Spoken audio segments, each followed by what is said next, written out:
The Galactic Council's Emergency Response Center buzzed with activity as data streams poured in from observation posts scattered across the galaxy. Chief Investigator Renzai, recently appointed to head the Earth Observation Initiative, found herself wondering if she'd made a terrible career mistake accepting this position. Another anomaly report from Outpost 7, her assistant, Tyke, announced his crystalline form refracting light in patterns that indicated stress. They've detected what appears to be a massive energy surge from the planet's northern hemisphere. Renzai extended her sensory filaments toward the holographic display. Military weapons test. That's the strange part, Tyke replied, bringing up detailed scans. It's coming from what appears to be an entertainment facility. The humans are gathering in large numbers to watch others engage in simulated combat on frozen surfaces while pursuing a small object.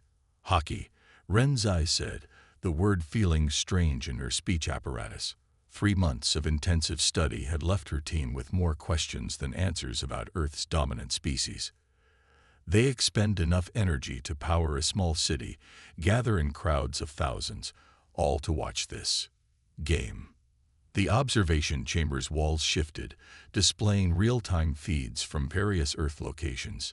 Each screen showed a different facet of human activity, and each one seemed to defy conventional logic. Look at this, Renzai commanded, highlighting a particular feed.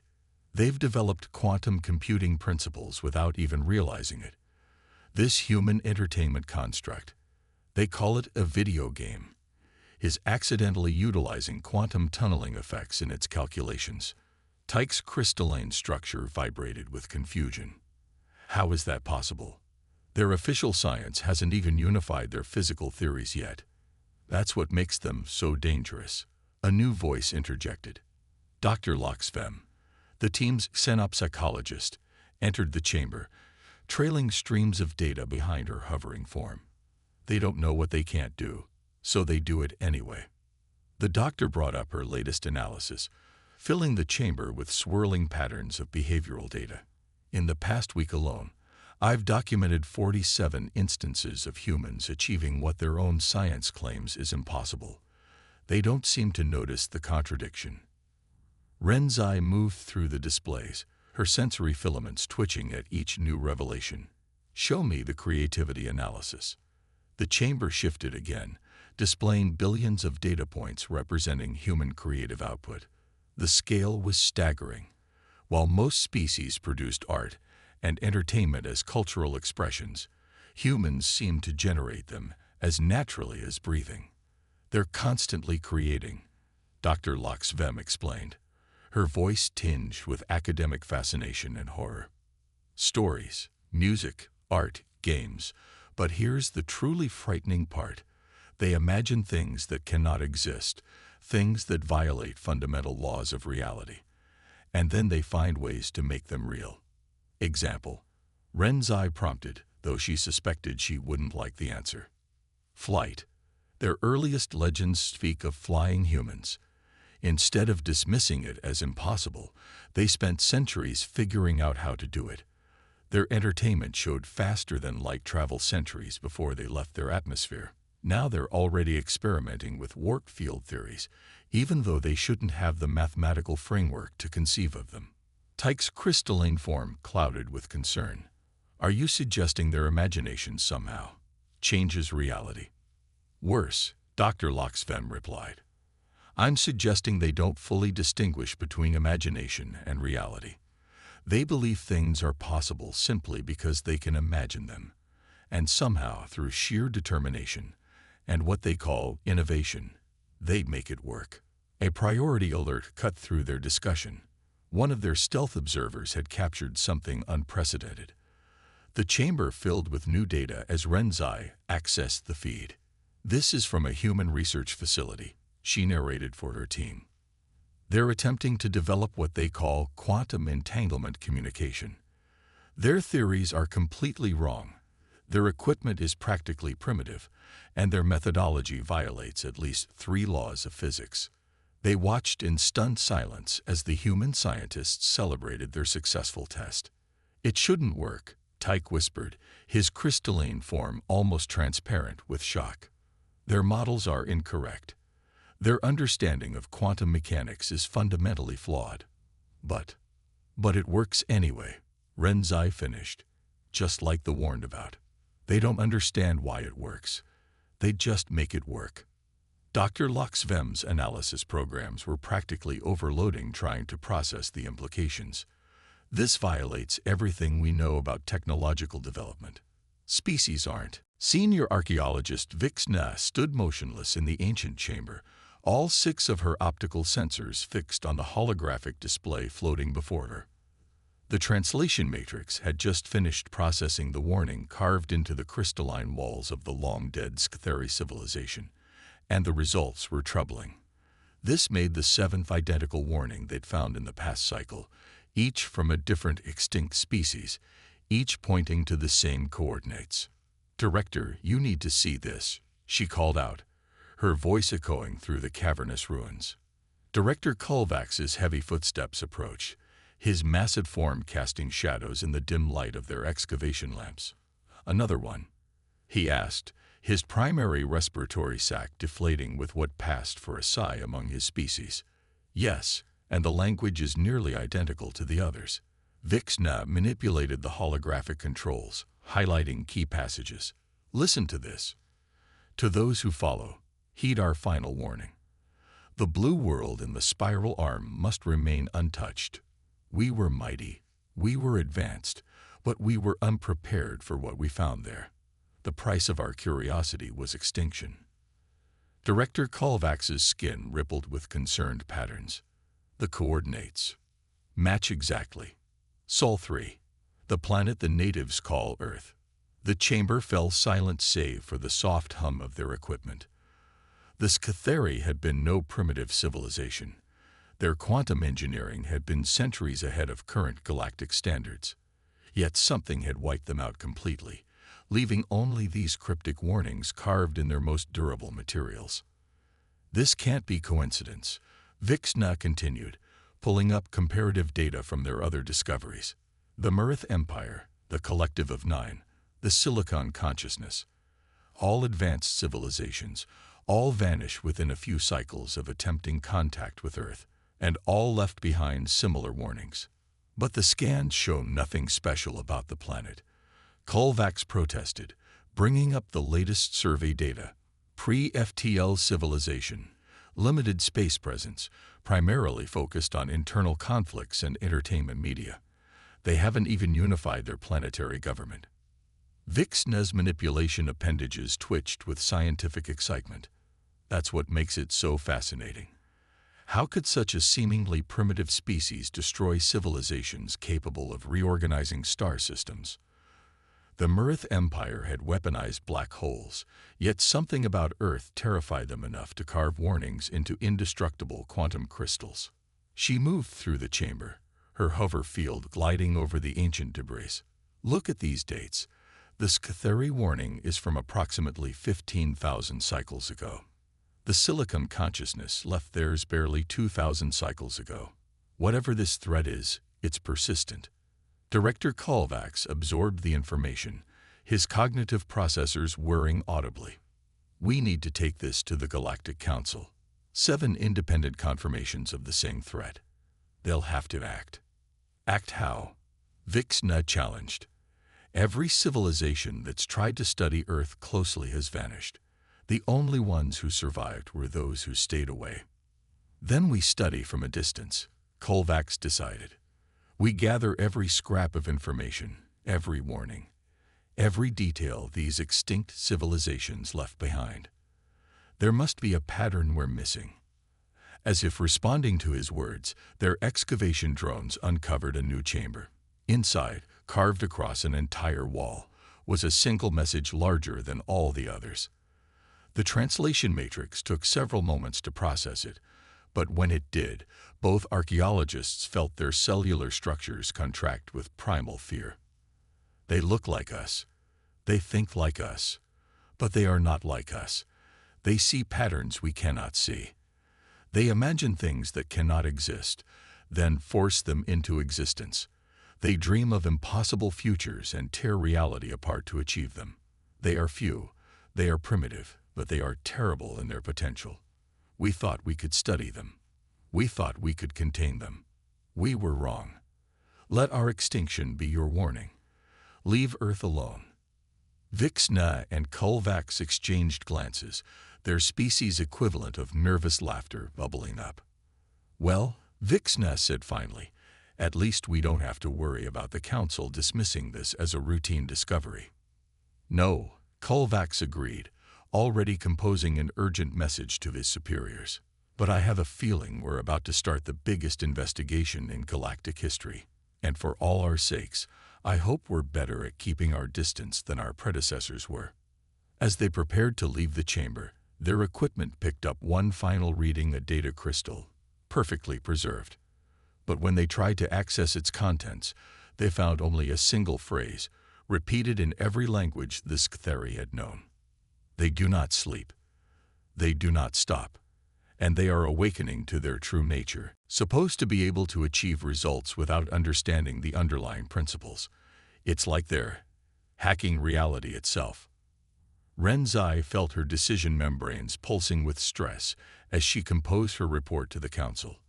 How do you explain to the galaxy's highest authority that the most dangerous species in known space isn't dangerous because of their technology or their weapons, but because they simply don't accept the impossibility of their goals? The ancient warnings make more sense now, she said finally. The extinct civilizations didn't fear human weapons or technology. They feared human potential. A species that doesn't recognize impossibility is either a universe-ending threat or its greatest hope, Dr. Loxvem completed. The question is, which one are they? As if in answer, their monitors lit up with another surge of human activity. Somewhere in what they called California, a group of teenage humans had accidentally discovered a new form of crystal growth while trying to make what they called awesome gaming PC lights. Renzai added it to her report, knowing it would only increase the Council's concern. The humans weren't just advancing. They were advancing in completely unpredictable ways, driven by nothing more than curiosity and the unshakable belief that anything they could imagine, they could achieve. The real question was, what would they imagine next? Supreme Commander Ixal of the Valdari Expeditionary Force was about to make history, though not in the way he intended. His fleet, hidden behind Earth's moon, represented the most advanced military force in the known galaxy. The Valdari had dismissed the ancient warnings as superstition, seeing only opportunity where others saw danger. Final systems check complete, his second-in-command reported.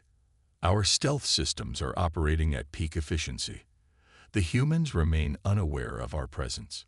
Ixal's facial tentacles rippled with satisfaction. Excellent. Begin the demonstration protocol. The plan was simple. Demonstrate overwhelming technological superiority, demand Earth's submission, and claim the planet's resources and unique creative potential for the Valdari Empire. They had studied the ancient warnings thoroughly and concluded that previous civilizations had simply mishandled first contact. Deploying ships to designated positions, the tactical officer announced. Beginning atmospheric entry sequence. 300 Valdari warships, each capable of destroying a small moon, descended through Earth's atmosphere in perfect formation.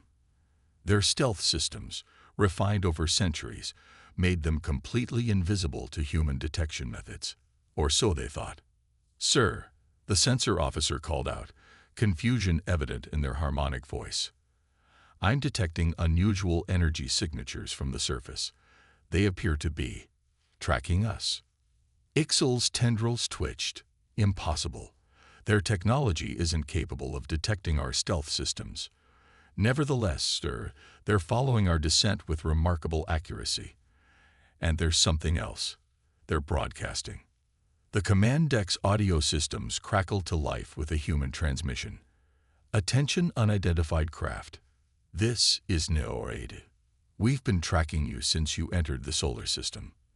Nice cloaking tech, by the way.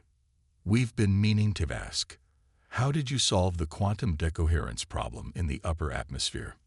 Stunned silence fell over the Valderi command deck.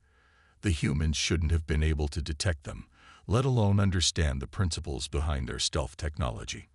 More concerning was their casual tone, as if they encountered advanced alien fleets regularly. "They're scanning us," the sensor officer reported, panic creeping into their harmonics. "Sir, these scans, they're unlike anything in our database. They're somehow seeing through our atomic structure." Ixal's strategic mind raced. This wasn't how it was supposed to go. Begin the intimidation protocol. Deploy the gravity weapons.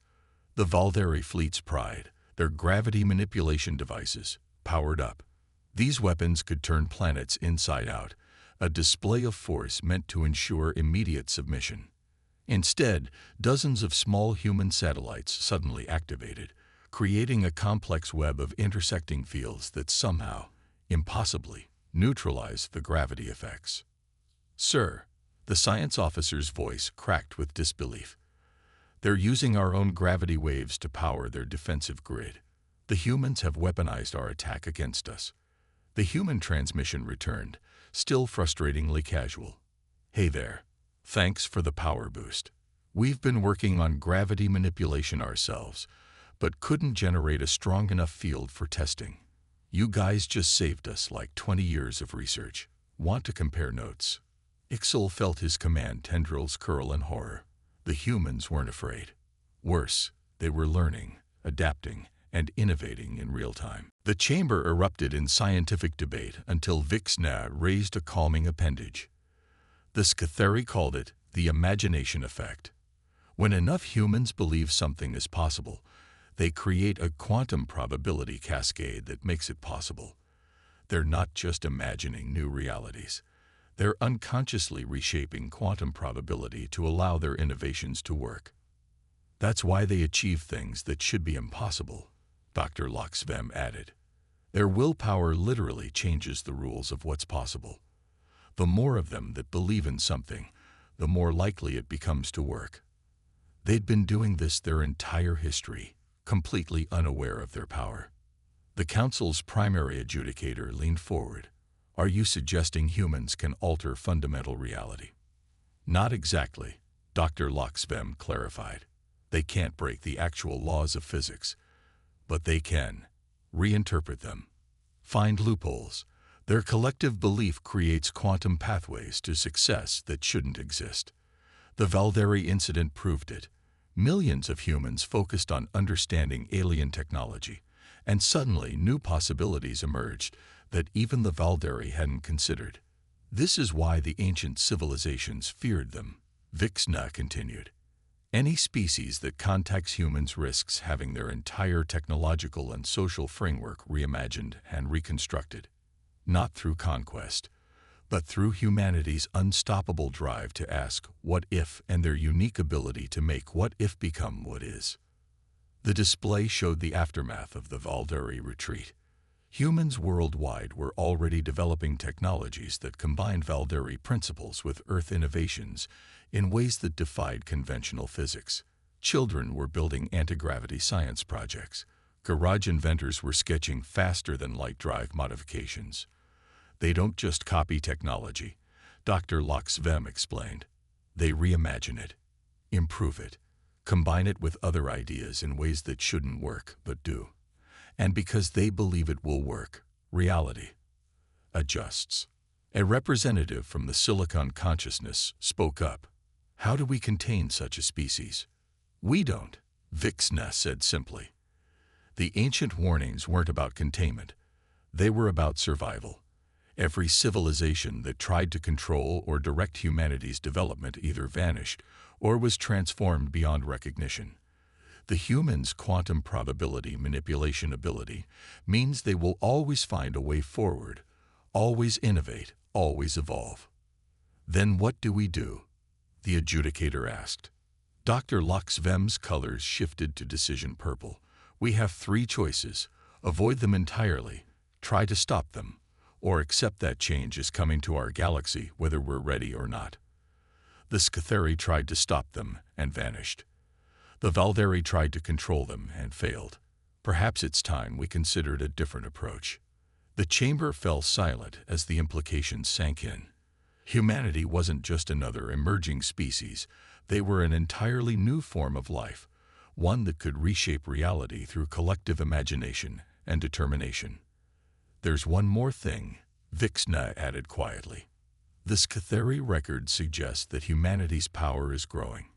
Each generation is more capable than the last, and now that they've seen what's possible through the Valdari encounter." She didn't need to finish the thought. Every being in the chamber understood. The galaxy was about to change, and all they could do was decide how to respond to that change. The question was no longer whether to interact with Earth, but how to survive the wave of innovation and change that humanity would inevitably bring to the galaxy. The age of comfortable stagnation was over. The age of human imagination was about to begin. 5 years after the Valderi incident, the Galactic Council's observation post on Mars hummed with activity. Through its quantum windows, Earth shimmered like a blue jewel against the black of space, but it was no longer just a world of mystery and mourning. It had become the center of the greatest transformation in galactic history. Ambassador Loxvem, formerly Dr. Loxvem, stood before the observation window with her human counterpart, Dr. Sarah Chen. They watched as another human innovation ship tested its experimental drive system, leaving a trail of impossibly beautiful quantum traces across the solar system. "You know," Sarah said, sipping from her coffee mug decorated with cartoon aliens, "when you first revealed yourselves, I expected either an invasion or a lecture about joining some galactic federation. Instead, you just asked if we wanted to collaborate on research projects." Loxvem's form rippled with amusement. "We learned from the Valderi's mistake. Fighting humanity's nature would be like fighting gravity, futile and potentially catastrophic. Better to work with it." His fleet's every action was teaching them, advancing their understanding of technologies that should have been centuries beyond their grasp. "Full retreat," he ordered, but it was too late. "Sir, we're detecting massive energy buildups worldwide," the sensor officer reported. "The humans are. This can't be right." On screens across the Valdari fleet, they watched in disbelief as humans worldwide began experimenting with the principles they'd just observed. Garage inventors, university students, even children with science kits were already replicating aspects of Valdari technology, each adding their own innovations and improvements. "They're crowdsourcing our technology," the science officer whispered in horror. "Millions of humans, all building on each other's ideas simultaneously. They're advancing decades in minutes." Ixel knew then why the ancient civilizations had left those warnings. The humans weren't just dangerous because of their technology or their military capabilities. They were dangerous because they turned every challenge into an opportunity, every threat into a learning experience. "Sir," his second-in-command called out, real fear in their voice now. "The humans are broadcasting again. They're offering us technical assistance. They say they've noticed some inefficiencies in our drive systems and want to help optimize them." The final transmission from the Valdari fleet to their homeworld was brief. The warnings were right. Earth's greatest weapon isn't their technology. It's their relentless drive to understand, improve, and reimagine everything they encounter. Don't send anyone else. They don't mean harm, but they will change everything. They cannot help but innovate, and they cannot be stopped. As the Valdari fleet retreated in disarray, Earth's scientific communities were already incorporating their observations into new technologies. Humans worldwide collaborated on understanding what they'd seen, each bringing their own perspective and creativity to the challenge. The galactic community would soon learn that the Valdari's failed invasion had accidentally given humanity the keys to the stars. The ancient warnings had been right, not because humans were hostile, but because they were catalysts of change on a cosmic scale. In the aftermath, a human child would sum it up perfectly in their science class presentation. "Some alien showed up with cool tech, so we figured out how it worked and made it better. Can I get extra credit for the anti-gravity diorama?" The Emergency Council of Galactic Species convened in their quantum-linked chamber, representatives from 1,000 civilizations, gathering to address what many now called the Earth Crisis. The failed Valdari expedition had confirmed their worst fears while raising entirely new ones. Dr. Loxvem, now chief sinologist for the council, faced the assembled representatives. The data sphere floating beside her contained the culmination of their research into humanity's unique nature. Distinguished representatives, she began, her form shifting through scholarly colors. We've finally understood what makes humans different. It's not their technology. It's not their creativity. It's something far more fundamental. They don't experience reality the same way we do. Murmurs rippled through the assembly as she continued. Most species perceive reality as a fixed set of rules to be understood and worked within. Humans see reality as suggestions, guidelines that can be bent, broken, or rewritten entirely. The central display activated, showing human history. Look at their development pattern. Every other species advances by gradually understanding natural laws. Humans advance by deciding something should be possible, then forcing reality to comply. They called it the scientific method, but it's really systematic reality manipulation. Preposterous, declared the Mechanoid Collective's representative. Reality cannot be manipulated by mere belief. That's exactly what makes them unique. Dr. Loxvem countered. They don't know that. More importantly, they don't care. When told something is impossible, they don't accept it. They try anyway, and somehow, through sheer determination and what they call innovation, they succeed. The display shifted to show human achievements throughout history: flight, atomic energy, quantum computing. In each case, they imagined it first in their fiction, then made it real. They're still doing it. Right now, millions of humans are imagining new possibilities, and some percentage of those will become reality simply because humans refuse to accept they can't. A new voice spoke up. Senior archaeologist Vixna, who had first discovered the ancient warnings. We've decoded more of the Scathari records. They discovered something about human consciousness itself. It seems humans have a unique quantum entanglement with probability itself. The screens around them displayed updates from various joint projects across Earth. In Mumbai, a team of human children and mechanoid scientists had accidentally created a new form of artificial intelligence while trying to make the ultimate gaming computer. In Lagos, human artists working with silicon consciousness engineers had developed a way to store data in light waves, inspired by an old science fiction novel. The quantum probability cascade effect is stronger than ever, Loxvem noted, checking the readings. Your people's collective imagination is literally reshaping what's possible on a galactic scale. Sarah laughed. We still don't entirely believe that part, you know. The idea that our thoughts can influence reality itself. Sounds like magic. And yet, Loxvem responded, your disbelief in limits is precisely what makes it work. Your species' ability to imagine impossible things and then make them real has transformed the galaxy more in 5 years than the previous 1,000 years of development. They watched as a group of ships from 30 different species maneuvered through the asteroid belt, testing the new form of collective navigation developed by a collaboration between human video game designers and alien quantum physicists. The ancient civilizations were right to leave warnings, Loxvem continued. But they misunderstood the nature of the threat. They saw humanity's power to change reality as something to fear. They didn't realize it could be something to embrace. A notification chimed. Another breakthrough, this time from a garage in suburban Australia. Someone had figured out how to combine alien metallurgy with Earth manufacturing techniques to create self-repairing infrastructure. The inventor was 12 years old and had been inspired by a comic book.